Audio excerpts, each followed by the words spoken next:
Now, sports with Garrett Brown.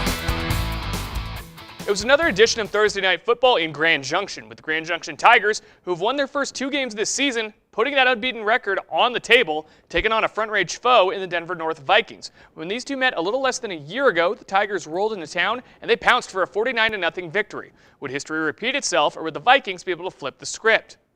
Once again, Mother Nature made a brief appearance, putting the start of this game on a brief delay. But once it resumed, it was a downpour. A downpour by the Tigers. Already up 20-7 when we joined this one and looking for more. They go for it on 4th and short. The Tigers sophomore quarterback Andrew Neese on the bootleg throw here finds the senior tight end Drew Marsh downfield, who didn't really feel like going down. Good to move the sticks. From there, the Tigers continue to move the ball at will. This time, it's the Tiger ground game making their presence known. Matthias Martinez-Santana bounces it outside before busting through on the big break, almost cribs it, but gets tripped up by the last Vikings defender. Tigers knocking on the door here at the goal line, and that mixed attack continues to show its face. Another rollout for Neese here. He goes back to the well with Marsh and strikes Pater.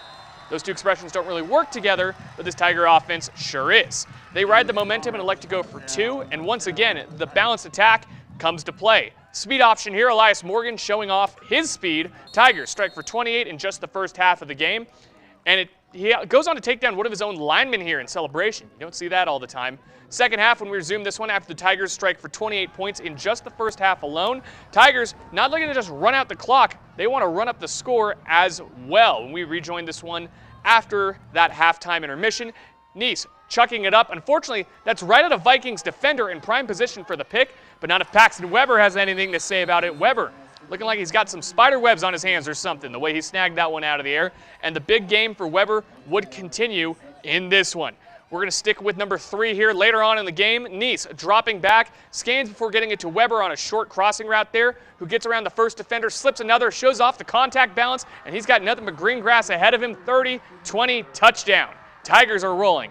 They make this a 35-7 win, and they win big again. Their 3rd game in a row where they score 30 points or more to start the season, and the 3rd game in a row where they win the ball game.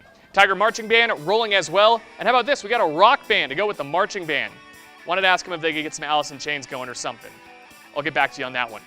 Let's stick with some scoring at the high school level. Wild day of action on the softball diamonds with 3 teams all getting wins, but doing so in wildly different ways. Fruita Monument Wildcats walk off the Grand Junction Tigers, scoring in the bottom of the 7th to win their first league game of the year. 1-0 is your final there.